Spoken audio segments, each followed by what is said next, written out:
And we are back. Welcome, guys. My name is DK, and in this video, we're going to be breaking down the 3-game Olympic basketball slate. Super excited to be talking some international basketball again.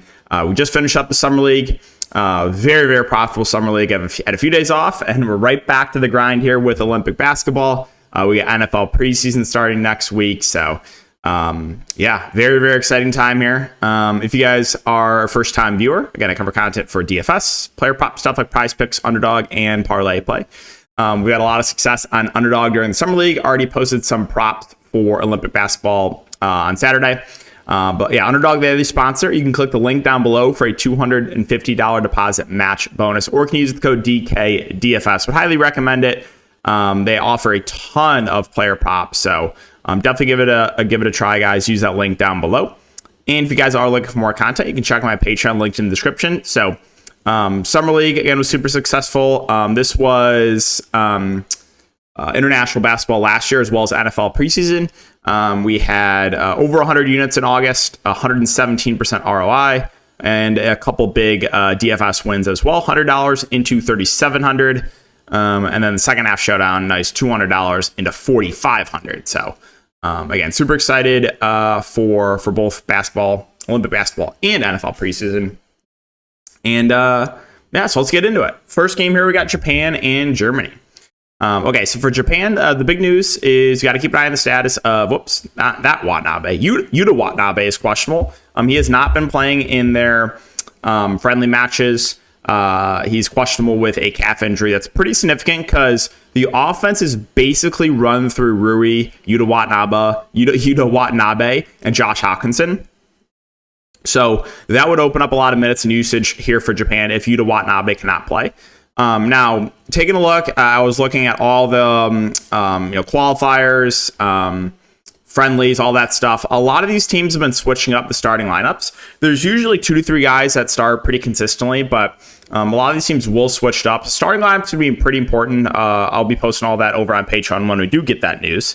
But yeah, so if Yuta Watanabe is in, I expect the starting lineup to definitely be Rui, Hawkinson, Watanabe, probably Yuta Baba, and then one of the guards. We have Yoshi. You have Karamara. Those are 2 point guards. Probably one of those guys will start. And then, if Yuta Watanabe is out, they could go a little bit smaller. Maybe throw like a Hiyajima in there. He had started previous games as well. So that is pretty important to keep an eye on there. But the one thing I will say about Japan is they do run a pretty tight rotation.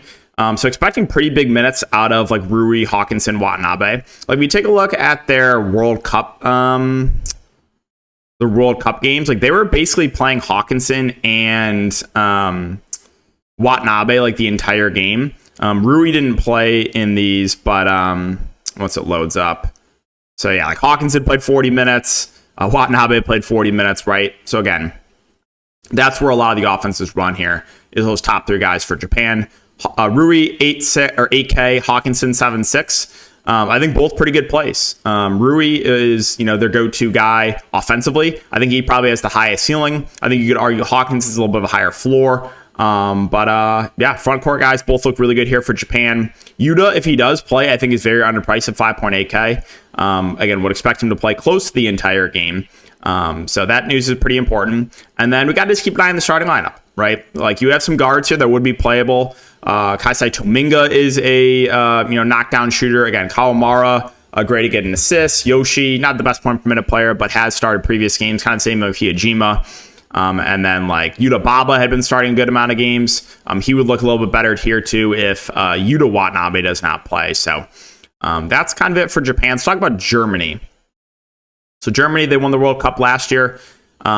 Basically returning the normal roster. So expect the starting lineup to definitely be Franz Wagner, Dennis Schroeder. I would say Andreas Obst, pretty good chance he starts. And then 2 front court guys. You got Tice, you got Vaughtman, you got Mo Wagner, you got Thiemann. I would expect 2 of those guys to start. There's an outside chance they could start Maodo low and go a little bit smaller. Maybe start him over Andreas Obst. But yeah, you should get Schroeder at the point, Wagner on the wing. I'm expecting Andreas Obst to start at the 2, and then 2 of the front court guys there. So yeah, the ceiling obviously the highest with Franz and Dennis Schroeder. Franz had some big games in the qualifiers. Schroeder 8-5 also had some pretty big games. I think factoring in salary, I would give the edge to Schroeder over Franz Wagner. But obviously the two main guys still in play there at the top. And the front court guys, again, starting lineups being pretty important. Like if Feeman starts at 4.2K, I would think he'd be a pretty good value. Tice and Votman a little bit more expensive, so a little bit tougher to get to, but still in play. And then Mo Wagner usually comes on the bench, but there's a very slim chance maybe he could start. He is a good point per minute player, but usually the minutes on him aren't as high. Andreas Ope's pretty scoring dependent, but if he picks up the start, he would be in play there for tournaments. And then like Isaac Bonga, don't think he starts. I mean, there's an outside chance he could. He's 3.9K. Low, again, minutes weren't amazing in the kind of friendly matches, but he's also really, really cheap. So that's basically it for Germany. Let's talk about Brazil. So Brazil is kind of the toughest team to nail down what I think their rotation is going to be. Just looking, like, we can quickly just take a look at some of their games here. So playoff qualifier there against Latvia. You have, Bruno Caboclo is one guy that I'm pretty confident will start here for Brazil. But let's bring this up. Let's see. Can you guys even see this screen? If I bring it up, actually don't know. It brings up a separate window, so you guys actually can't see it on the video. Okay, but in their qualifying win there against Latvia, Bruno Caboclo started, played 30 minutes. Medidil started, played 34 minutes. Huertas played 25, Guy Santos 27, Diaz 21. But again, it's kind of been all over the place looking at qualifying games here for Brazil and their rotations. So that starting lineup here is going to be pretty important. I do think the ceiling obviously is the highest in Bruno Caboclo. 7.5 I think is a little bit underpriced for him too. Not really the best matchup against France, against the Twin Towers in Gobert and in Wembayama. But still, Caboclo does a pretty high ceiling. And then starting lineup is very important here. So you got like Guy Santos. There's some games where he started, played like mid to high 20s minutes. There's some games where he come off the bench and played like 10 minutes, right? Raul Neto, minutes have kind of been all over the place for the veteran. Huertas has started some games. He'll come off the bench and play little minutes in others. Diaz, same thing, right? Menadil, right? He's at a couple of games where he's played, good minutes, and a couple of games where he's not played a ton either. So Brazil is a pretty tough team to break down just because the rotation's kind of all over the place. But Caboclo is the one guy that I think has the highest ceiling plus floor out of anyone here on Brazil. Let's talk about France. So France, again, you got the Twin Towers here, Wembayama and Gobert. Those two pretty sure will start. And then their lineup has also kind of been all over the place too with starters. You probably one of Frank Ntilikina or Nano De Colo would pick up a start at the point guard position. And then you got like Fournier, you got Batum, you got Yabusele started a good amount of games for them. Those are all candidates to start as well for France. But yeah, I think the ceiling obviously the highest in Wembayama. He's had a few big games here in friendly matches. So if you want to spend up for Wembayama, no issue with that. I'm not really interested in a 9K Gobert. I would just rather get to Wembayama for a little bit more. And then, starting lineups be pretty important. Like Koulibaly, there's been games where he's barely played. There's also been games where he's played pretty well, too. I think I would only consider him if he starts. Fournier's come off the bench some games, but again, we know he is a guy that can put the ball in the bucket. Batum at 6'5", kind of indifferent on him. There is some possible value, though. Like Yabusele started a few games here. If he picked up start, 4.4K. Boston Celtic legend, former Celtic legend, and Gershon Yabusele. You got Nando De Colo, who is a guy that, does have a relatively high floor because he's, great at getting those assists. Played a good amount in the World Cup last year. So he's someone that 3K, if he picked the start, I would have a lot of interest in. Again, Ntilikina's been starting some games. He's 6.1. Obviously, I think if De Colo starts, he'd be the better point per hour play. But yeah, that's it for France. Let's finish up here with Canada and Greece.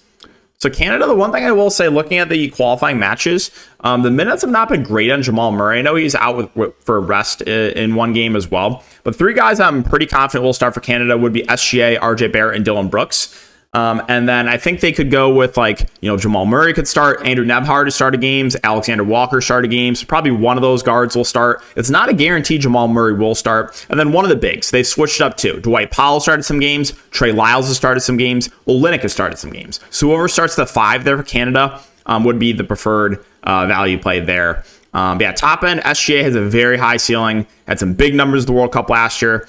Expect him to be the clear go-to guy. So yeah, SGA looks pretty good there at the top. Jamal Murray 9-2 has been coming off the bench. That does worry me a little bit. Now I think there is a chance, obviously, you could start alongside SGA.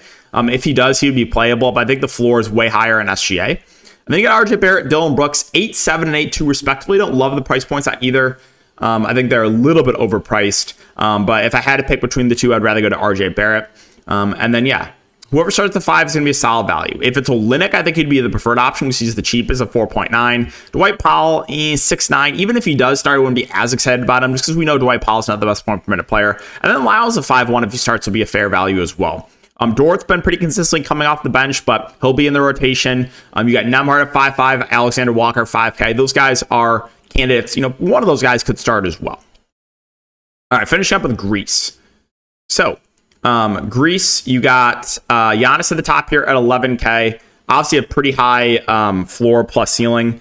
His PRA line is set, I believe, at 38.5. So, probably one of the better spend ups on the board, if not the best spend up on the board.